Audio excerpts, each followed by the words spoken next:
God blesses His people. Expect triumph after transformation, a launchpad of global economic revolution, to motivate, to inspire, to share initiatives, to strategize for excellence. I would like to share about Crevasse wall breakaway, mastery to override skepticism. The mastery to excel in certain field requires expertise before launching yourself into greatness. Miniature ideas being compounded together will create structures that serves as foundation for professional growth.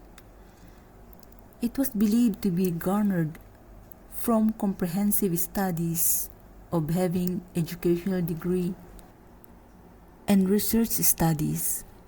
Individuals' creativity and interest, however, though haven't been engaged in educational accomplishments professionally, may even excel through a passionate interface. As the word defines itself as unrelated systems meet and act or communicate with each other, being a strategist. The ability to meet the goals intuitively with a keen application of the experience learned boosts an exemplary result. Having these exceptional qualities and abilities to accomplish unusual things out of the ordinary is a gift from God.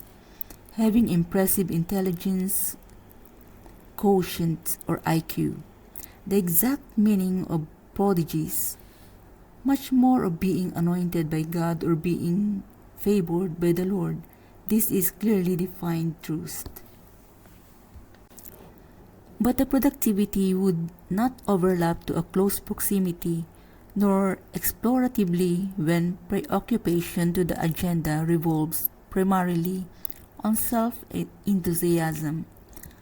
Please think of a crevasse or fissure in a glacier that breaks its walls to create a crushing downfall of its sheets, to shatter its wave kilometers away, causing a rise to the water level. Same way, influence and replication of success would accelerate when the interest of the majority as a whole will be given the highest importance.